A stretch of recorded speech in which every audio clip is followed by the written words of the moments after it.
Welcome to today's video on solving the retirement lockout problem, when your employer's clerical errors or slow admin processes block you from your own 401k while your payroll deductions continue. To transition smoothly into what's ahead, I'll first outline the scenario, then walk you through a step-by-step recovery plan, complete with documentation tactics, a three-way call strategy, escalation paths, and the regulatory leverage you can use. Throughout, I'll emphasize critical timing and record keeping so you don't lose investment opportunity. Finally, we'll end with key takeaways and resources you can use immediately. Let's get started. Here's the core issue.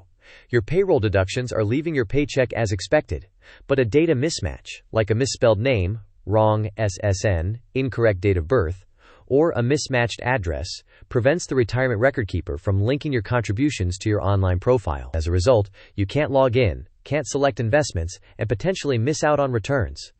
Meanwhile, HR or the plan administrator may keep promising that it's being handled, yet weeks or months pass without resolution. Consequently, the transparency you need to manage your long-term savings is compromised. Next, I'll briefly share a disclaimer to frame what follows, because while we'll cover assertive steps, this is educational content and not personalized legal advice. Before we proceed, note that this video is for educational purposes only and does not constitute legal, tax, or financial advice. Plan designs, employer policies, and state and federal laws vary. If you need advice tailored to your specific circumstances, consult a qualified attorney, tax professional, or fiduciary financial advisor. Additionally, when we discuss using regulatory leverage, such as referencing ERISA and the Department of Labor, we do so to inform you of available frameworks and processes. You are responsible for deciding the right course of action, given your own facts. Now let's move into today's agenda so you know exactly what we'll cover and in what sequence. Here's our roadmap. First, we'll outline how these lockouts happen.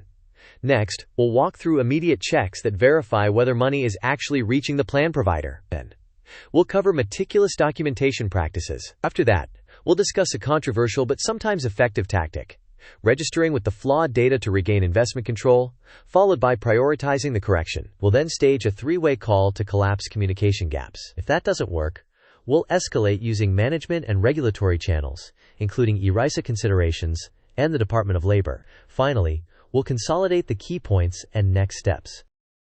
Let's unpack the mechanics. Payroll systems send contribution files to the retirement record keeper. If the employer's admin misenters your name, social security number, date of birth, or address, the record keeper may be unable to confidently match you to an online profile. In many systems, your contributions can still arrive and be held in a suspense account or otherwise be unallocated to your specific investment elections. You, however, experience a lockout.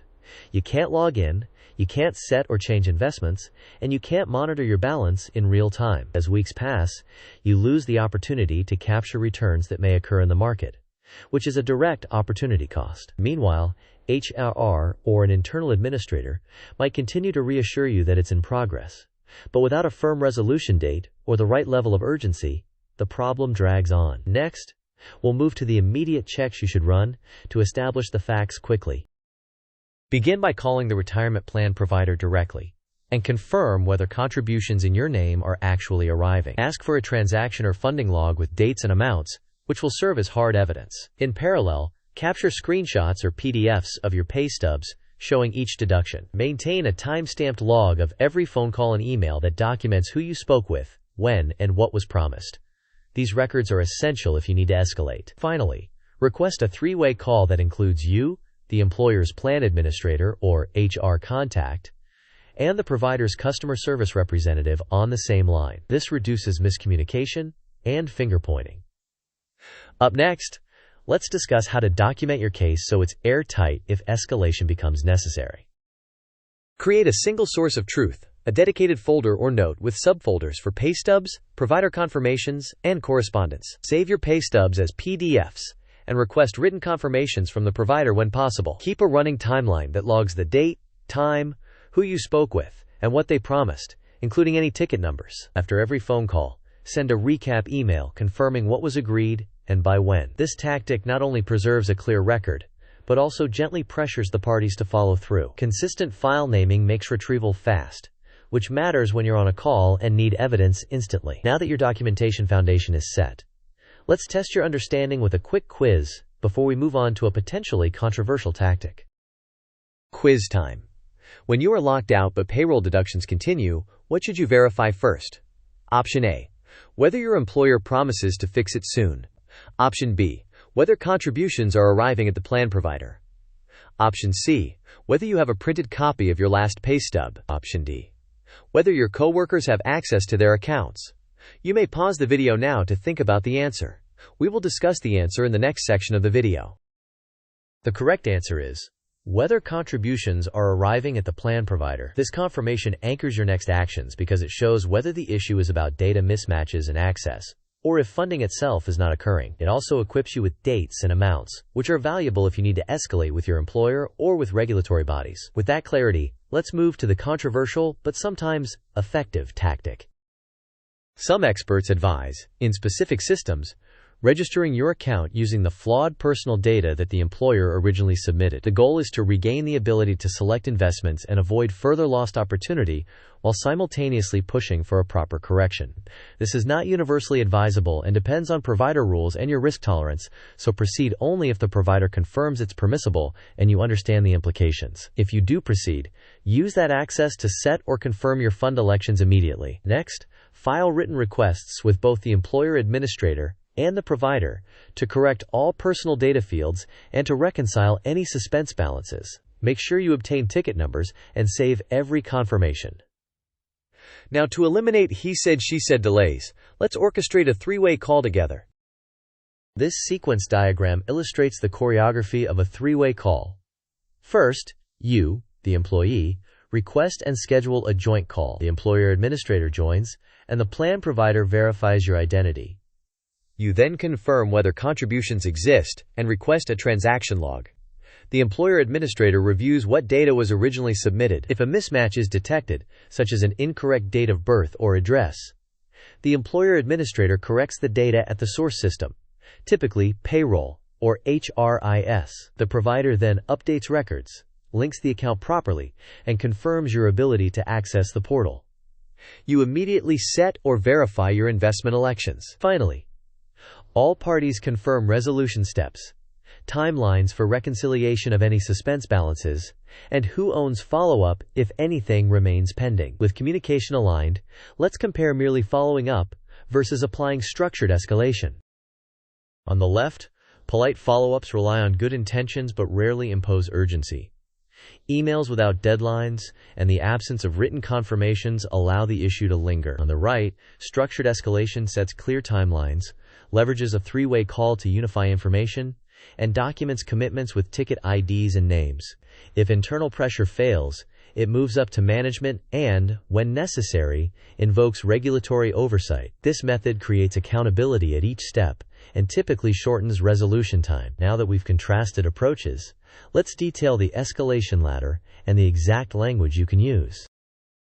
Begin by setting firm deadlines with HR or the plan administrator and request a three-way call with the provider. If there's no movement, escalate to your manager or department head to create internal accountability. Next, reference ERISA protections and state that failure to resolve the access issue and account linkage promptly could constitute a Department of Labor concern. Put this in writing and provide your documentation log. If still unresolved, file a formal complaint with the DOL's Employee Benefits Security Administration, attaching evidence like pay stubs and provider confirmations. In rare, severe cases where the employer remains unresponsive, contacting a government representative may spur swift action. To visualize timing expectations, let's look at a simple escalation timeline.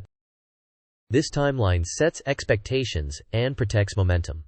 In days 0 to 2, you confirm contributions with the provider and start documenting. By days 3 to 5, you request the three-way call and send recap emails with explicit deadlines. If there's no resolution by days 6 to 10, you escalate internally to management. Between days 11 and 15, you invoke ERISA and warn of potential Department of Labor involvement in writing, attaching your evidence. If the issue still persists beyond day 16, file a formal DOL complaint. Throughout, once access is restored, confirm your investment elections and request reconciliation of any suspense balances. Use concise, purposeful language for each audience.